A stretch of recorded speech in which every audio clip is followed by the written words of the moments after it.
Hi అండి, welcome back to Winnie చేతి వంట. ఈరోజు విన్నీ చేతి వంటలో ఒక స్వీట్ రెసిపీని మీకు చేసి చూపిస్తాను.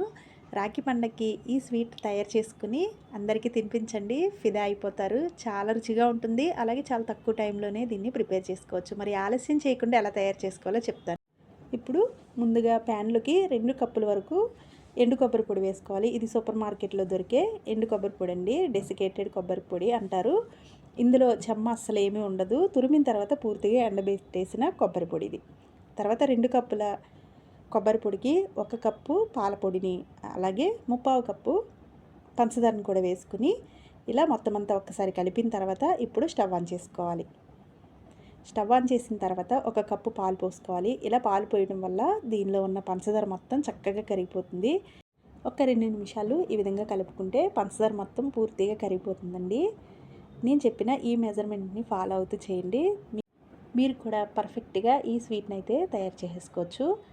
ఇలా మొత్తం అంతా ఒకసారి కలిపేసుకున్న తర్వాత దీనిలోకి 1 టేబుల్ స్పూన్ నెయ్యిని, అలాగే నేను కలర్ కోసం ఎల్లో ఫుడ్ కలర్ వేసానండి. మీ దగ్గర కుంకుమ పువ్వు ఉన్నా వేసుకోవచ్చు. ఇది కూడా వేసేసిన తర్వాత ఇలా కలిపేసుకోవాలి. ఒకవేళ మీరు పంచదార ఎక్కువ వేసుకుని ఈ విధంగా కలిపినప్పుడు లూజ్ అయితే కొంచెం ఎండు కొబ్బరి పొడి వేసుకుంటే సరిపోతుందండి.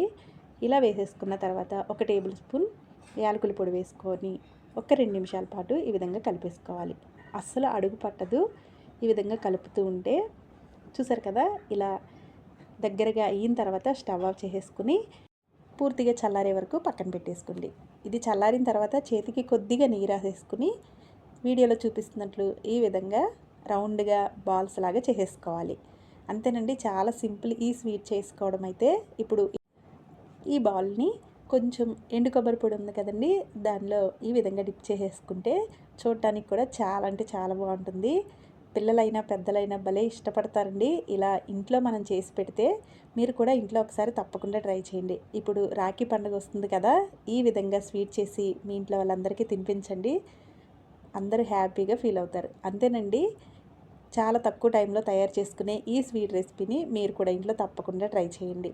వీడియో నచ్చితే లైక్ చేసి మీ ఫ్రెండ్స్కి, రిలేటివ్స్కి షేర్ చేయండి. ఇలాంటి మరిన్ని వీడియోస్ కోసం మా విన్నీ చేతి వంట ఛానల్ని సబ్స్క్రైబ్ చేసుకోండి. Thanks for watching.